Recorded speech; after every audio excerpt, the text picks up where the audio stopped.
En la presencia del Señor con gratitud y alza tu voz con jubiloso. Por supuesto, las lenguas modernas, extáticas, jerigonzas, no pueden cumplir este propósito, porque nosotros no entendemos lo que están diciendo, los que no creemos en ellos, y no hay manera de comprobar, aunque tengan un intérprete, que a veces sucede que dicen que tienen intérprete, y el intérprete nos dice, pero nosotros no sabemos si lo que está diciendo es cierto o no. Si no hay manera si no está hablando el idioma que nosotros entendemos, y no lo hace por medio de un milagro, por no haberlo estudiado, entonces no nos convencemos. Yo en Latinoamérica les he dicho a muchos predicadores y personas que dicen que hablan en lenguas, yo les he dicho que yo entiendo perfectamente el inglés, es mi idioma natal, y si ellos no lo han estudiado y lo pueden hablar, me convencen. Yo creo que tienen un poder. Yo les he dicho aquí en Estados Unidos a aquellos que dicen que tienen este don, que yo hablo el español, y si desean convencerme que en realidad tienen un poder, que empiecen a hablarme en español. Los que no lo han estudiado, milagrosamente mediante el poder del Espíritu Santo, porque Jesucristo es el mismo ayer, hoy y para siempre. Entonces, es el mismo poder que tenían los apóstoles, debe ser igual también el idioma, la lengua, el poder que tienen. El don de hablar en lenguas debe ser igual. Y si no, ¿por qué? Este es el propósito de las lenguas. Dicen, estamos probando a Dios. No, este es el propósito de las lenguas. Por señal a los incrédulos, pues yo no creo en ellos. Y estoy siempre todavía esperando que me convenzan por manifestar el poder que tienen, si es que tienen poder del Espíritu Santo. Bueno, hay mucho más sobre esto en el curso sobre el Espíritu Santo, que usted puede repasar, o si no lo ha recibido, enseguida lo puede estudiar. Pero hay algo más también en los versículos 23 al 25 que es muy importante. Y es que nosotros en nuestra reunión debemos tomar en cuenta el efecto de la reunión en aquellos visitantes que no son cristianos. El propósito principal, como veremos en el versículo 26 en adelante, y ya lo hemos comentado, el propósito principal de la reunión de la iglesia es para edificación, no es para evangelización. Sin embargo, como notamos en estos versículos 23 al 25, en las reuniones de cristianos en el primer siglo, asistían a veces incrédulos, personas que no eran cristianas, llegaban visitantes, y ellos tomaban en cuenta, Pablo les instruye que deben tomar en cuenta el efecto de lo que hacen en aquellos visitantes que tengan. Y aunque el propósito o la meta principal de la reunión no es la evangelización, debemos actuar y predicar de una manera que pueda convencerse un incrédulo que llegue. Claro, tenemos campañas evangelísticas o predicaciones evangelísticas a veces, pero no es este el propósito de la mayoría de las reuniones que tiene la iglesia. La evangelización es otra obra aparte, aunque a veces se confunde esto, pero en este caso, versículos 23 al 25, estamos tomando en cuenta el efecto en visitantes no cristianos. Sí, pues, toda la iglesia se reúne en un solo lugar, y todos hablan en lenguas, y entran indoctos o incrédulos, no dirán que estáis locos. Si entra una persona indocto, es decir, que le falta conocimiento, o que no es creyente, incrédulo, y están hablando todos en diferentes idiomas, ¿no dirán que estáis locos? Claro que esto dirían, porque sería un desorden tremendo. Pero, en cambio, versículo 24, si todos profetizan, si hablan el mismo idioma y hablan mensaje de Dios, y entra algún incrédulo o indocto, por todos es convencido, por todos es juzgado. Lo oculto de su corazón se hace manifiesto mediante el mensaje que se predica, quizá, o tal vez por alguno que tiene discernimiento de espíritus o discernimiento de la mente de la persona. Y así, postrándose sobre el rostro, adorará a Dios, declarando que verdaderamente Dios está entre vosotros. No queremos que la persona, varios principios. Primero es esto, que cuando entre un visitante, no queremos que sea confundido por no entender. El problema específico que trata en Corinto es el hablar en diferentes lenguas. Pero esto, por supuesto, no tenemos este problema hoy día en nosotros, en la iglesia, aunque existe en algunas sectas. Pero si nosotros estamos enseñando de tal manera o actuando de tal manera que la persona no entiende lo que está sucediendo, porque no se lo hemos explicado, porque no hemos aclarado lo que está sucediendo, digamos, en la cena del Señor. Entonces la persona dirá, ¿estos qué están haciendo? No entiendo, yo no me edifico en nada, no recibo ningún llamamiento espiritual en esto. O si el predicador o el que está enseñando de tal manera que el pobrecito no entiende lo que se está diciendo, no dirá que estos están locos, que ya no vuelva ahí. Queremos lograr que la persona no sea confundida por no entender. Pero segundo, queremos enseñar de tal manera que sea convencido de pecado, librando el Espíritu Santo mediante la palabra para que él pueda convencer a este individuo de pecado. A veces he asistido a reunión tras reunión tras reunión y hay incrédulos presentes y no se dice nada para convencer a esta persona que necesita de Dios, para convencer a los oyentes incrédulos que necesitan ser creyentes en Cristo Jesús para no condenarse, para lograr la salvación en Cristo. Debemos estar interesados en la convicción de la persona. También el tercero que menciona en el versículo 25 es que sea convertido a Dios, que adore a Dios mediante lo que ha observado, la sinceridad, el fervor, el entusiasmo, que todo se hace en base a la Biblia, que se le ha explicado claramente el mensaje de Dios y que sea convertido a Dios, que sea convencido que somos pueblo legítimo de Dios y diga verdaderamente Dios está entre vosotros. Esta persona que está discerniendo en base a lo que la Biblia dice, dirá, estos sí son de Dios. Esto es lo que queremos lograr, mediante la reverencia, el entusiasmo, la espiritualidad, el orden, la claridad de enseñanza, el respeto, todo bíblico como Dios ordena. Enseñar de manera clara para que los oyentes entiendan lo que decimos. Esto sí es importantísimo. Ahora, en los versículos 26 al 40, presenta como punto principal que el propósito de la reunión de la iglesia es la edificación. ¿Qué hay, pues, hermanos? Cuando os reunís, cada uno de vosotros tiene salmo, tiene doctrina, tiene lengua, tiene revelación, tiene interpretación. Hágase todo para edificación.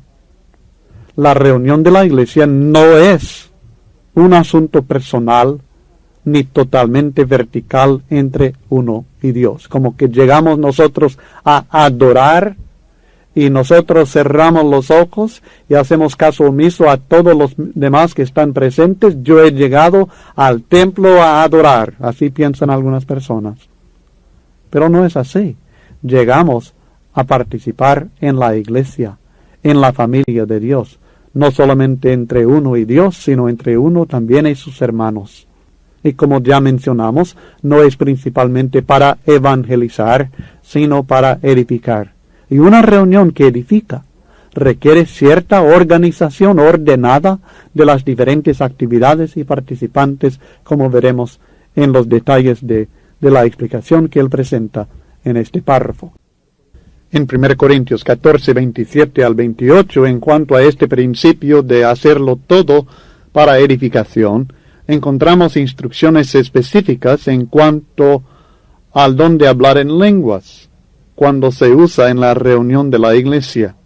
Si habla alguno en lengua extraña, sea esto por 2 o a lo más 3, y por turno, y uno interprete. Y si no hay intérprete, calle en la iglesia y hable para sí mismo y para Dios. Aquí hay varias instrucciones. En primer lugar, si van a hablar en lenguas en la congregación, tiene que ser uno por uno y un máximo de 3 personas en la reunión.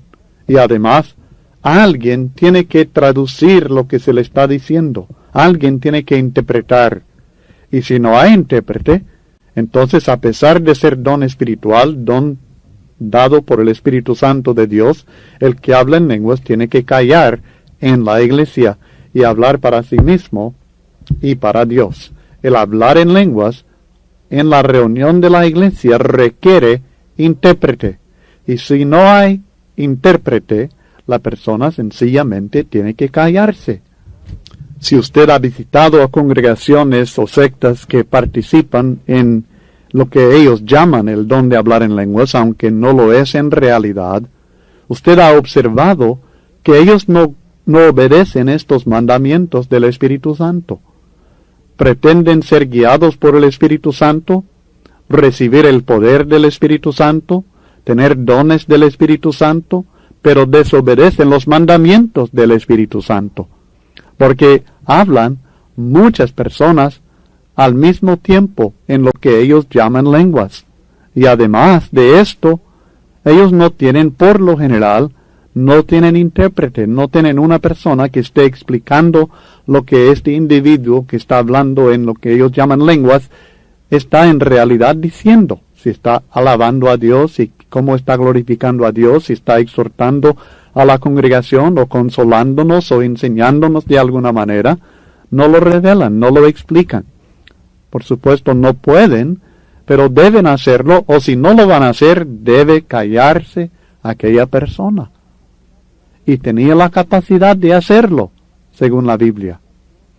La edificación en la iglesia requiere dominio de parte de aquellos que tienen algo que decir, y también consideración, especialmente en el uso de los dones espirituales.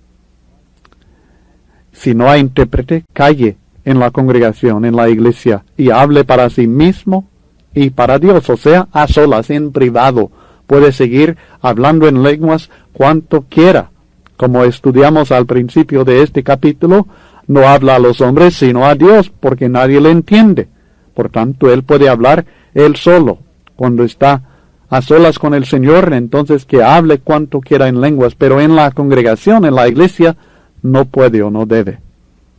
Luego sigue en los versículos 29 al 33. Asimismo los profetas, no solamente los que tienen el don de hablar en lenguas, aun el don de la profecía, tenía ciertas restricciones para su uso en la congregación, en la iglesia. Asimismo los profetas, hablen 2 o 3, y los demás juzguen.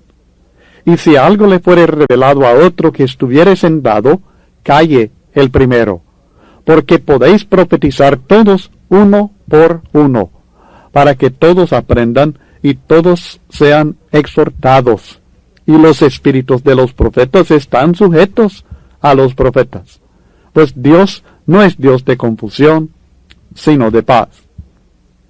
Hay varios principios muy importantes que cuando comparamos el uso de dones espirituales en la Biblia con los fenómenos modernos, vamos a ver algunas contradicciones muy claras.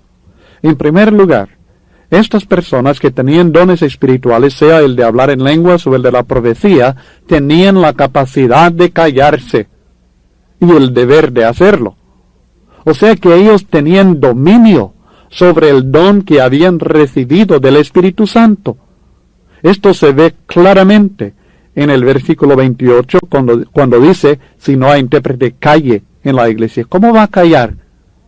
Si uno es dominado por el Espíritu y por el don y no tiene que decidir nada, entonces todo depende del Espíritu Santo. Y esto es lo que dicen los modernos. Ellos dicen, el Espíritu está moviendo, obrando en mí, yo no puedo resistir al Espíritu. No voy a apagar el Espíritu Santo. Y claro que no debemos apagar el Espíritu, no debemos resistir el Espíritu, pero el callar en la iglesia cuando no hay intérprete para hablar en lenguas, no es resistir el Espíritu, no es apagar el Espíritu, es obedecer al Espíritu, porque es el Espíritu Santo el que ha dado este mandamiento. Han malinterpretado, han malentendido lo que significa apagar o resistir al Espíritu Santo. El que tenía el don legítimo de lenguas, bien podía dominarlo, bien podía controlar si hablaba o no hablaba, que es todo lo contrario de lo que observamos en el fenómeno moderno de lenguas y muchas veces aún de profecía, que reciben personas revelaciones y dicen que no pueden callar, que tienen que hablar ahorita. Esto no es bíblico. En el versículo 30 vemos, si en cuanto a los profetas, si algo le fuera revelado a otro que estuviera sentado, calle. El primero sí tenía dominio sobre el don. Los espíritus de los profetas, versículo 32, están sujetos a los profetas. El dotado tenía el dominio sobre el don que había recibido. No era dominado por el don, sino que dominaba el don que había recibido de parte del Espíritu Santo de Dios. Segundo, limita el número de oradores. El 27, sea esto por 2 o a lo más 3 cuando hablen en lenguas y por turno. En el 29, los profetas hablen 2 o 3 y los demás juzguen. No está dando riendas sueltas a que cuantas personas quieran hablar en la reunión de la iglesia que hablen, sino que hay un límite al número de oradores. ¿Por qué? Porque la reunión no es sencillamente para el uso de dones espirituales. No es un espectáculo en el cual se está dando riendas sueltas al poder que se tiene para ver cuántas personas pueden hablar en lenguas, cuántas personas pueden recibir profecía, cuántas personas han visto visiones, cuántas personas pueden hacer esto y aquello, sino que es para edificación de la iglesia. Y la edificación de la iglesia, en cuanto al número de personas o predicadores o mensajeros que puede escuchar en una sola reunión, es limitada. Y por esto vemos la sabiduría del Espíritu Santo de Dios en limitar aquí el número de oradores, sea de hablar en lenguas o de profetizar o aplicándolo a los términos que nosotros debemos usar hoy día, a los dones espirituales no milagrosos, al que enseña o el que predica en la iglesia del Señor. Luego también, los oyentes tenían cierta responsabilidad. No eran simples oyentes, sino que los oyentes tenían la responsabilidad de juzgar los mensajes de los profetas. Esto dice el versículo 29. Los profetas hablen 2 o 3 y los demás juzguen. O sea que están discerniendo el mensaje, escuchando, aprendiendo y comparando este mensaje con la revelación ya recibida.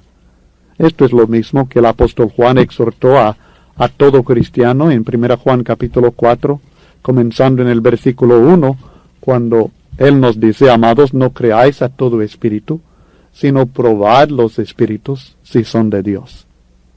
Porque muchos falsos profetas han salido por el mundo. Y la manera de comparar, por supuesto, es en base a lo que los apóstoles han dicho.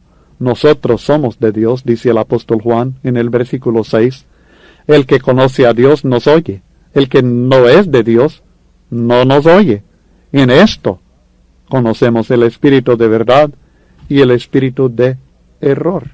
El que oye está de acuerdo con los apóstoles. Este claramente tiene el espíritu de verdad. El que no tiene espíritu de error. Aún en la iglesia de nuestro tiempo, los oyentes tienen responsabilidad, no sencillamente de abrir la boca o abrir los oídos y decir: a ver qué me dice el predicador, yo lo acepto, yo lo creo, yo lo obedezco, sino a juzgar, a discernir lo que se está diciendo, a comparar lo que dice el mensajero, el predicador, el profesor, el instructor, compararlo con lo que la Biblia dice. Por esto Tantas veces exhortamos en este curso, en estas lecciones que damos a ustedes, que no sencillamente van a aceptar algo porque este servidor suyo lo dice, ni porque otro predicador lo dice. No va a decir yo sí creo lo que dice el hermano fulano, el hermano mengano. Creemos lo que dice la Biblia. Entendamos lo que dice la Biblia. Comparemos con la Biblia. Juzguemos, discernamos nosotros conforme a las Escrituras. Y luego estaremos bien con Dios. Como punto cuarto, enseña el Espíritu Santo aquí que ningún individuo debía dominar todo el tiempo disponible en la reunión de la iglesia. Si algo le fuere revelado a otro, si otro trae un mensaje, que estuviera sentado, calle el primero. No tiene derecho, es que yo tengo la palabra ahora y nadie más va a hablar. Este espíritu es contrario al Espíritu de Cristo, al Espíritu Santo, y contrario a lo que es bueno para la edificación de la iglesia. Estoy convencido que si analizamos bien lo que está diciendo aquí, hasta en el versículo 26 que declara, cuando reunís cada uno de vosotros, tiene salmo, tiene doctrina, tiene lengua, tiene revelación, tiene interpretación. Venían miembros de la iglesia preparados para aportar algo a la reunión, para ofrecer algo para la edificación de la iglesia. Limitaban, no podían participar todos públicamente, es decir, no podían pasar cada uno al frente a hablar, ni iban a hablar todos de una vez, pero sí limita que una persona no pueda dominar todo el tiempo, como a veces sucede en algunas congregaciones, y especialmente en las sectas. Usted va a observar esto, pero aún en la iglesia del Señor a veces. Estoy convencido que si analizáramos con más cuidado cómo practicaban, ellos participaban, pasaban al frente, por decirlo así, varios miembros, varios varones, a dar enseñanzas, exhortaciones, instrucciones, alabanzas, y de diferentes maneras servir para la edificación de la iglesia. Y así quizá en la iglesia del Señor hoy día también nosotros debemos buscar la manera de involucrar cuantas personas sea posible también en las reuniones públicas de la iglesia.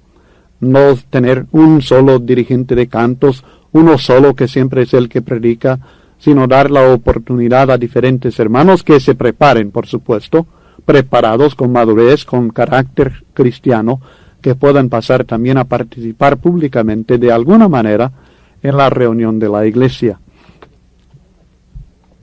De modo que una sola persona, no se convierte en aquel que domina todo el tiempo de la reunión.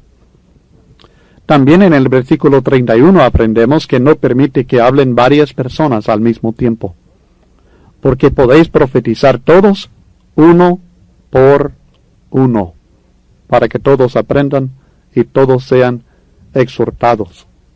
No permite que hablen varias personas al mismo tiempo. Esto causaría confusión, como la confusión que nosotros hemos observado en muchas reuniones sectarias, cuando están hablando varias personas al mismo tiempo. Esto es contrario al Espíritu Santo y contraproducente en cuanto a la edificación de la iglesia también. Y hay algo más en este versículo 31, que dice para que todos aprendan y todos sean exhortados. Hay predicadores en la iglesia de Cristo que no creen que necesitan aprender de otro. Hay predicadores en la iglesia del Señor que no aceptan exhortación de otros miembros de la iglesia. Creen que son ellos los que deben enseñar, son ellos los que deben corregir, son ellos los que deben exhortar siempre. Y si otro está predicando, ellos sencillamente no están interesados. He observado que hay predicadores que les cuesta sentarse cuando otro está predicando, sentarse, estar atento, ser alumno, estar dispuesto a aprender, ser humilde y estar dispuesto a ser exhortado. Pero predicadores necesitamos que nos enseñen, que nos exhorten, que nos corrijan y a veces que nos reprendan. Necesitamos de esto como cualquier otro cristiano. Y debemos anhelar la oportunidad. No ser celosos cuando otro está hablando, sino anhelar la oportunidad de aprovechar la sabiduría que Dios ha dado a otro hermano. Y aprovechar toda exhortación, toda enseñanza que se nos da. No estar pensando, mire, yo tengo 20 años de estar predicando en la iglesia y este novato que tiene 2 años de ser cristiano, ¿qué me va a enseñar a mí? Pues se ha aprendido mucho de novatos en la iglesia, a pesar de tener muchos años de estar predicando la palabra. Y esto sencillamente es asunto de orgullo en vez de humildad, la que debe existir en el corazón de nosotros. Todos aprendamos, todos seamos exhortados en la reunión de la iglesia. La confusión en alguna reunión de la iglesia sencillamente no proviene de Dios, pues Dios no es Dios de confusión, sino de paz. 1 Corintios 14 y el versículo 33. Esto significa que todo debe ser con reverencia, con orden, organizado, no todos hablando de una vez o varias de una vez, que no haya confusión, sino que se haga todo decentemente y con orden. Versículo 40. Luego en la última parte del versículo 33 y el 34, tenemos una enseñanza en cuanto a las mujeres. Como en todas las iglesias de los santos, no solamente en la iglesia en Corinto, no solamente debido a la situación cultural en Corinto, sino en todas las iglesias de los santos, vuestras mujeres callen en las congregaciones, porque no les es permitido hablar, sino que estén sujetas como también la ley lo dice. Y si quieren aprender algo, pregunten en casa a sus maridos, porque es indecoroso que una mujer hable en la congregación. Versículo 35 también está incluido en esta enseñanza. Para que haya edificación de vida, conforme al plan de Dios y las instrucciones del Espíritu Santo, las mujeres deben callarse, a pesar de tener algún don espiritual. Porque sin duda había mujeres que recibían el don de hablar en lenguas. Sabemos que recibían el don de la profecía también. Y en este contexto es probable que esto está tomando en cuenta. Pero a pesar de haber recibido algún don espiritual, no debe hablar en la congregación. Recuerde que está limitando su actividad únicamente en la congregación, en la reunión de la iglesia. No está hablando de lo que uno hace en casa. Mencionará esto enseguida. No hay contradicción tampoco con lo que estudiamos en 1 Corintios 11 en cuanto a cubrir la cabeza cuando oraba o profetizaba, porque hay que entender que no profetizaban ni oraban, es decir, no dirigían oración en la congregación, en la reunión de la iglesia, como explicamos allá en el capítulo 11. Cuando callen, esto es manifestación de estar sujetas, porque no les es permitido hablar, sino en contraste con hablar, que estén sujetas. Sabemos, como estudiamos ampliamente en el capítulo 11, que la mujer debe estar sujeta al varón. En la iglesia debe estar sujeta al varón, en la casa debe estar sujeta a su marido. Pero en la iglesia estamos hablando, debe estar sujeta, y la forma de manifestar su sujeción en la iglesia es por no hablar, no tomar la palabra, no dirigir la reunión, no enseñar a la iglesia, no predicar a la iglesia, no dirigir la oración en la iglesia, no dirigir canto en la iglesia, no usar el don de hablar en lenguas en la iglesia, no profetizar en la iglesia, sino callar.